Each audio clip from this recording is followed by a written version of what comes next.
Hello everyone, welcome back to another video tutorial by Srimati Mohri Devi Tapadia Girls College YouTube channel. In the previous video, we had talked about phylum Annelida, and in this video we are going to talk about next phylum, that is Arthropoda. We are going to see what are their general characters and what do the speciality that they carry. Okay, so हम start करते हैं arthropoda के बारे में कि इनके क्या characters है और इनके क्या स्पेशलिटीज़ हैं, उनको हम देखते हैं।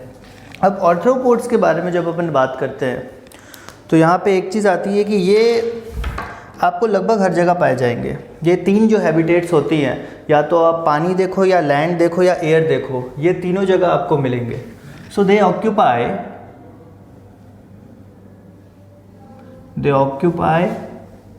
all three habitats, that is land, water and air.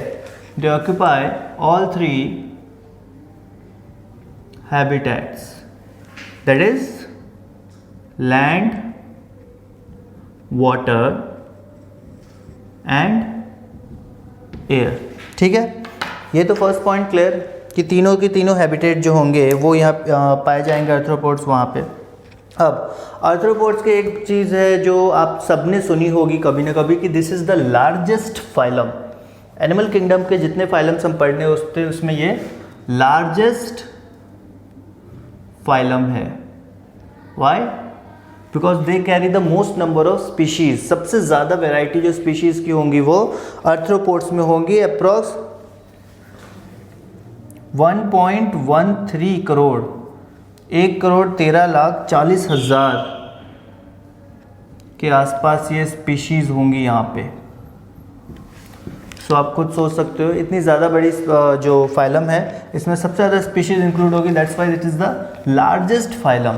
They carry the most amount of species, the most amount of creatures, the most amount of organism on the planet. Okay, next अपन देखते हैं body is they occupy all three habitats. ये हो गया। अब इनकी body के बारे में देखते हैं। Body is triploblastic. What is triploblastic? Triploblastic मतलब कि 3 जर्मिनल लेयर से मिलकर बनी होगी। Ectoderm, endoderm and mesoderm. Sorry, ectoderm, mesoderm and endoderm. Mesoderm in the middle. Next अपन देखते हैं they are triploblastic. Next they are coelomate. Triploblastic होते हैं, सिलोम पाया जाता है इसमें। तो सिलोमेट, सिलोम क्या होता है? Body cavity. नेक्स्ट अपन देखते हैं। Next is they are bilaterally symmetrical. Bilaterally symmetrical मतलब बॉडी को एक प्लेन ऑफ एक्सिस से अगर कट करेंगे तो बॉडी 2 इक्वल पार्ट्स में डिवाइड हो जाएगा। जब एक प्लेन ऑफ एक्सिस में कट करेंगे तो बॉडी 2 इक्वल पार्ट में डिवाइड हो जाएगा। नेक्स्ट अपन देखते हैं दे आर मेटामेरिकली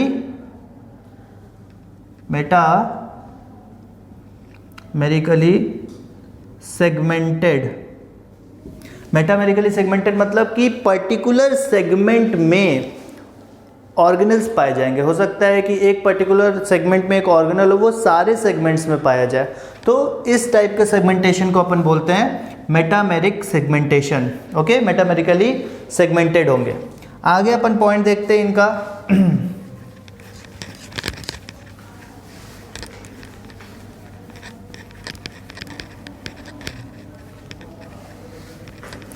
नेक्स्ट आगे देखते हैं। अब इनके पास जो है काइटिनस एक्सोस्केलेटन, इसमें प्रेजेंट होता है। ठीक है, काइटिनस एक्सोस्केलेटन यहाँ पे प्रेजेंट होता है। अब काइटिनस एक्सोस्केलेटन प्रेजेंट होता है, उसके बाद एक स्पेशल कैरेक्टर है इनका कि ये पीरियोडिक का मतलब यहाँ पे है टाइम टू टाइम, समय समय पर कई बार पीरियोडिक अंडरगो माउल्टिंग। कई ऑर्गेनिज्म को आपने देखा होगा, सुना होगा, जैसे स्नेक्स होते हैं जो कि अपनी स्किन को चेंज कर लेते हैं। अपनी जो पुरानी खाल है वो उतार के छोड़ देते हैं और नई खाल उनकी डेवलप हो जाती है। तो जब ऐसा कोई स्पेशल कैरेक्टर होता है उसको अपन बोलते हैं मॉल्टिंग। जब अपर लेयर जो है उसको ऑर्गेनिज्म छोड़ के नया लेयर जो है वो उसके अंदर पहले ही डेवलप हो जाती है, अपर लेयर बिल्कुल डेड हो जाती है, इसलिए उसको हटा दिया जाता है। तो इस टाइप के प्रोसेस को अपन बोलते हैं मॉल्टिंग। नेक्स्ट अपन देखते हैं कि ईच सेगमेंट, अब यहाँ पे जो है पेयर ऑफ जॉइंटेड अपेंडेजेस मिलेंगे, pair of jointed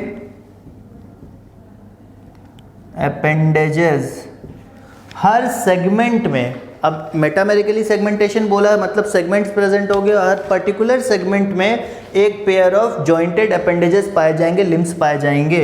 okay, in each segment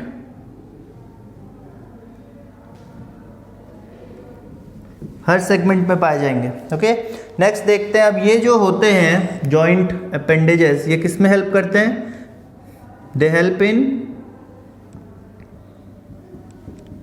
locomotion, sense, locomote करने में मतलब मूव करने में, सेंस करने में मतलब किसी चीज़ को पहचानने में, उस चीज़ को सूंघने में, और सूंघने में एक तरह से पहचानने में। ओके, सो सेंस करने में, लोकोमोट करने में मतलब एक जगह से दूसरे जगह पे मूव करने के लिए, इन चीज़ों के लिए हेल्पफुल होते हैं ये अपेंडेजेस जो इनके सेगमेंट से अटैच्ड रहते हैं और पेयर में रहते हैं। नेक्स्ट अपन देखते हैं नेक्स्ट पॉइंट अपन देखते हैं यहाँ पे जो इनका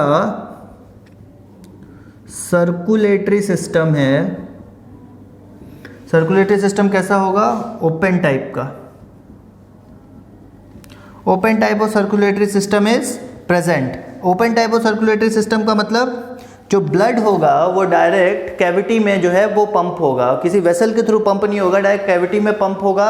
जो ऑर्गन्स होंगे उनको जाके ब्लड घेर लेगा, ऑर्गन्स न्यूट्रिएंट्स या ऑक्सीजन एब्जॉर्व कर लेंगे, फिर वो वापस जो ब्लड है वो हार्ट के पास चला जाएगा। सो जब ऐसा कोई होता है जहाँ पे जो ब्लड है वो डायरेक्ट कैविटी में फ्लो करता है, उसको अपन ओपन टाइप ऑफ सिस्टम बोलते हैं, open type of circulatory system बोलते हैं। और कोई अगर ऐसा सिस्टम होता है जो कि वेसल्स के थ्रू बहता है, अगर वहाँ पे नलियाँ बनी हुई है, वहाँ पे नसें हैं, उनके थ्रू अगर कोई ब्लड बह रहा है तो उसको अपन बोलते हैं close type of circulatory system.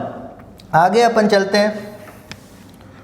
Body is, यहीं पे मैं लिख देता हूँ, body is devoid of सीलिया। Devoid का मतलब होता है किसी चीज़ के बिना, मतलब जो बॉडी है वो बिना सीलिया के होगी।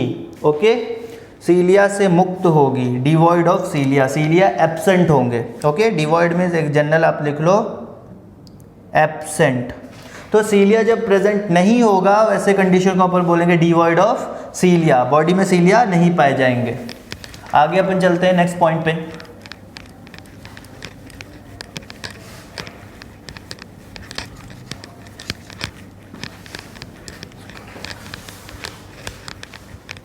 नेक्स्ट पॉइंट इज सीलिया नहीं पाए जाएंगे, अपन देख लिए एब्सेंस ऑफ सीलिया होगा इनके पास। नेक्स्ट अपन देखते हैं कि यहाँ पे जो है ट्रू नेफ्रीडिया एब्सेंट होगा तो एक्सक्रीटरीज जो ऑर्गन होगा उसको अपन बोलेंगे यहाँ पे मालपीजियन ट्यूब्यूल्स। तो ट्रू नेफ्रीडिया इज एब्सेंट, सो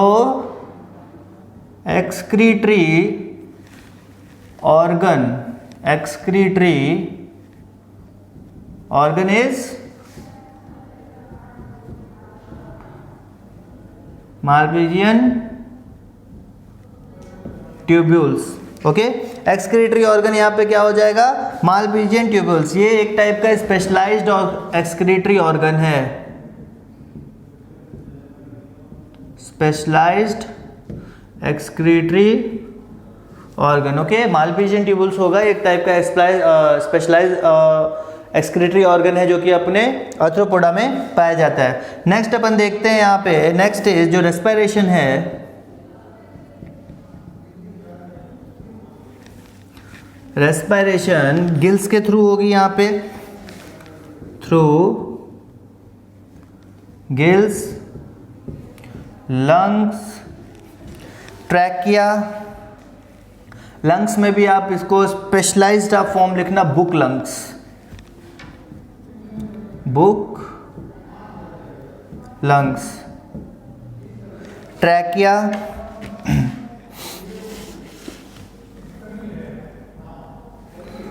और बॉडी सरफेस। आपको पता है हमने पहले ही डिस्कस किया फर्स्ट पॉइंट ही कि ये एयर, वाटर और लैंड तीनों जगह पाए जाते हैं। तो हर जगह अलग अलग सिस्टम होगा। जहाँ पे अब वो वाटर में पाए जाएंगे वहाँ गिल्स यूज़ करेंगे, जहाँ लैंड पे पाए जाएंगे लंग्स यूज़ करेंगे। तो उसी हिसाब से इनके पास जो रेस्पिरेटरी ऑर्गन्स है वो अलग अलग पाए जाते हैं। ओके, नेक्स्ट अपन चलते हैं नेक्स्ट पॉइंट पे। तो next point is respiratory organ अपन ने देख लिया। Respiratory organ gills, book, lungs, trachea, body surface सब होगा। बॉडी सरफेस से भी ये रेस्पायर कर सकते हैं। नेक्स्ट पॉइंट अपन देखते हैं यहाँ पे कि यहाँ पे सेक्सेस जो होंगे they are separate. Sexes are separate. Sexes are separate का मतलब क्या होता है कि यहाँ पे मेल और फीमेल डिस्टिंक्ट होंगे, मेल और फीमेल अलग अलग होंगे। जब सेक्सेस सेपरेट नहीं होते मतलब मेल और फीमेल एक ही इंडिविजुअल में दोनों के कैरेक्टर्स पाए जाते हैं। पर जब अलग अलग कैरेक्टर्स अलग अलग इंडिविजुअल के पास पाए जाएं, अलग अलग ऑर्गेनिज्म के पास पाए जाएं, तो वो सेपरेट सेक्सेस कहा जाता है, मेल अलग और फीमेल अलग। अब यहाँ पे अपन देखते हैं कि यहाँ पे जो मेजॉरिटी है, मेजॉरिटी इज ओवीपेरस। ओवीपेरस मतलब एग लेइंग, अंडा देने वाले। अंडा देने वाले सबसे ज़्यादा प्रजाति होते हैं इनके अंदर, पर कुछ होते हैं जैसे एग्जाम्पल में आप देख लो स्कॉर्पियंस। स्कॉर्पियन मतलब बिच्छू, they are viviparous. As an exception इसको लिख लो, मेजॉरिटी जो होती है वो ओवीपेरस होती है, एग लेइंग एनिमल्स होते हैं। बट स्कॉर्पियंस जो होते हैं यहाँ पे आर्थ्रोपोड्स में they are viviparous, they produce their child offspring, okay, they do not produce any egg. Next अपन आगे पॉइंट पे आते हैं। तो यहाँ पे देखो जो फर्टिलाइजेशन है इनके अंदर, इतनी चीज़ें देख ली अपन ने। आगे पॉइंट अपन देखते हैं, डिस्कस करते हैं। तो आगे का पॉइंट ये है कि जो इनके अंदर फर्टिलाइजेशन है वो इंटरनल फर्टिलाइजेशन पाया जाएगा। कुछ एक्वेटिक, कुछ जलीय जंतु होंगे, कुछ एक्वेटिक फॉर्म होंगे जो पानी में पाए जाते हैं, उनके अंदर आपको एक्सटर्नल फर्टिलाइजेशन देखने को मिल सकता है। Okay, so fertilization is generally internal. Note में आप लिख लो यहाँ पे कि some aquatic forms undergo external fertilization। कुछ एक्वेटिक फॉर्म है जो कि एक्सटर्नल फर्टिलाइजेशन परफॉर्म करते हैं, but most of them are fertilize through internal mode. Okay, next अपन देखते हैं डेवलपमेंट जो है यहाँ पे। ये जो पॉइंट्स है ना, ये हर जितने भी पॉइंट्स अपन डिस्कस कर रहे हैं फाइलम टू फाइलम, हमने अब आर्थ्रोपोडा पे हम आ गए। तो इतने सारे फाइलम जो हमने पहले पढ़ लिए, तो आप एक चीज़ ध्यान देना कि ये सारे जो पॉइंट्स होते हैं वो सेम ही होते हैं, इसके कैरेक्टरिस्टिक्स बदल जाते हैं। अब डेवलपमेंट पढ़ा तो डेवलपमेंट हर जगह पढ़ा, फर्टिलाइजेशन पढ़ा, फर्टिलाइजेशन हर जगह पढ़ा, सिलोम भी हर जगह पढ़ा, बॉडी ऑर्गेनाइजेशन पढ़ा, इसके पहले रिप्रोडक्शन पढ़ा, रेस्पिरेशन पढ़ा। तो हर चीज़ ये पॉइंट्स बेस सेम होते हैं, कैरेक्टरिस्टिक्स चेंज हो जाते हैं। रेस्पिरेटरी ऑर्गन नया आ जाता है, जैसे यहाँ पे बुक लंग्स आपको देखने को मिला, यहाँ मालफिजियन ट्यूबल्स देखने को मिला, नेफ्रीडिया इसके पहले देखने को मिला था। तो ऐसे ऐसे जो ऑर्गन्स है वो आगे एडवांस होते जाते हैं या चेंज होते जाते हैं, बट जो बेसिक कैरेक्टरिस्टिक्स है वो तो सेम ही है। उसी के आधार पर हम इन चीज़ों को क्लासीफाई करते हैं। अब इनको क्लासीफाई करने का क्या है तरीका, क्या आधार क्या है, ये बेसिस क्या है, यही चीज़ें हैं ना। डेवलपमेंट के आधार पे हम इनको क्लासीफाई कर रहे हैं, फर्टिलाइजेशन के आधार पे क्लासीफाई कर रहे हैं, मोड ऑफ रिप्रोडक्शन के आधार पे क्लासीफाई कर रहे हैं। ऐसी चीज़ों के आधार पे हम इनको क्लासीफाई करते हैं और ये क्लासिफिकेशन चलती जाती है। जैसे ही कोई नई स्पीशीज़ आएगी उसको अगर हमको किसी एक पर्टिकुलर जगह पे क्लासीफाई करना पड़ेगा, तो इस यही कुछ 10-15 कैरेक्टरिस्टिक्स हैं जिसके आधार पर उनको क्लासीफाई किया जाएगा। अब यहाँ पे नेक्स्ट कैरेक्टर अपन देखते हैं डेवलपमेंट। डेवलपमेंट जो है वो डायरेक्ट और इनडायरेक्ट हो सकती है। Development is direct without any larval stage और इनडायरेक्ट। इनडायरेक्ट डेवलपमेंट होगी तो एक या एक से अधिक लार्वल स्टेज आ सकते हैं। 1 to many larval stages, 1 to many larval stages, एक या अधिक लार्वल स्टेजेस पाए जा सकते हैं। ओके अब यहाँ पे अब जो लार्वल स्टेजेस आते हैं ना, उनमें भी एक डिफरेंस है कि यहाँ पे लार्वल स्टेज जो आएंगे वो दो फॉर्म में डेवलप होंगे। लार्वल स्टेज दो फॉर्म में डेवलप होते हैं, एक तो अपन देखते हैं कंप्लीट मेटामॉर्फोसिस और एक देखते हैं इनकम्प्लीट मेटामॉर्फोसिस। जब अपन कंप्लीट मेटामॉर्फोसिस देखते हैं ना, तो वहाँ पे एक पूरा का पूरा सिस्टम आता है, एक पूरा चेन आता है, जहाँ पे जो एग है वो पहले लार्वा में कन्वर्ट होता है, फिर प्यूपा में कन्वर्ट होता है, उसके बाद वो कन्वर्ट होता है एडल्ट में। पर जो इनकम्प्लीट मेटामॉर्फोसिस आता है वहाँ पे अपन देखते हैं कि एक जो एग है वो पहले एग फॉर्म में आता है, फिर निम्फ फॉर्म में आता है, एंड देन एडल्ट में कन्वर्ट हो जाता है। लार्वल एंड प्यूपा स्टेज वो दोनों बीच में स्किप हो जाते हैं। तो यहाँ पे एक होता है कंप्लीट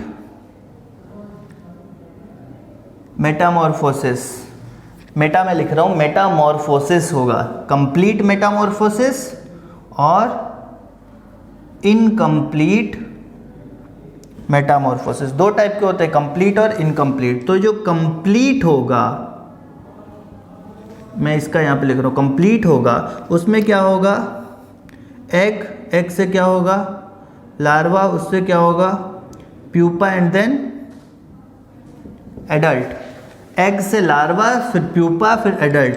पर जो इनकम्प्लीट होगा उसमें क्या होगा अपन देखते हैं,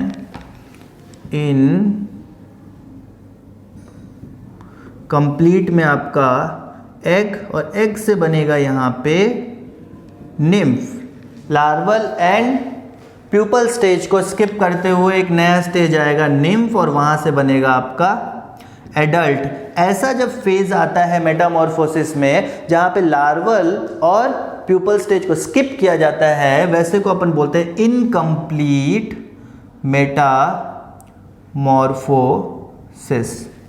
ओके, तो कंप्लीट एंड इनकम्प्लीट मेटामॉर्फोसिस में आपको डिफरेंस समझ में आया। जब कंप्लीट मेटामॉर्फोसिस होगा तो वहां पे एग से लार्वा बनेगा, लार्वा से प्यूपा बनेगा और प्यूपा से आपका फाइनली एडल्ट फॉर्म आएगा।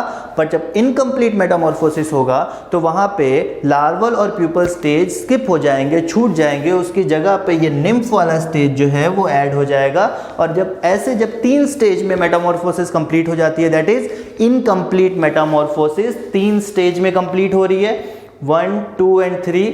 बट जब कंप्लीट मेटामॉर्फोसिस होगी तो वो 4 स्टेज में कंप्लीट होगी। That is first is egg, second is your larva, third is pupa and finally fourth one is adult.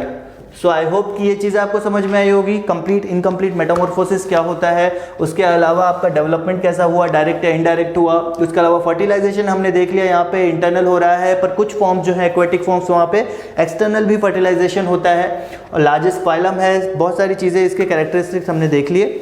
Okay, सो ये सारा बेसिक कैरेक्टरिस्टिक्स था आर्थ्रोपोड्स के बारे में। अगर हम जानना चाहें तो वैसे बहुत सारी चीज़ें हैं जानने के लिए, बट इतना सफिशिएंट है जानने के लिए और इतना आपके कोर्स के पॉइंट ऑफ व्यू से बेटर है। कोर्स के पॉइंट ऑफ व्यू से देखें तो ये सफिशिएंट है आपके एग्ज़ाम के लिए। अगर आप लिखना चाहें तो आप इतना ही लिख सकते हैं और वो सफिशिएंट होगा आपको मार्क्स दिलवाने के लिए। सो इन चीज़ों को आप अपने कॉपी में ज़रूर नोट कीजिएगा और इसको रिवाइज़ करिएगा अपने एग्ज़ाम के लिए अच्छे से प्रिपेयर करने के लिए, आपके लिए बहुत हेल्पफुल होगा। ओके, सो आज का टॉपिक यहीं पे हम ओवर करते हैं। और अगर आपको ये वीडियो पसंद आया हो प्लीज़ इस वीडियो को लाइक कीजिएगा, इस वीडियो को शेयर कीजिएगा और हमारे चैनल को सब्सक्राइब कीजिएगा। मिलते हैं नेक्स्ट वीडियो में एक नए टॉपिक के साथ। Thank you very much.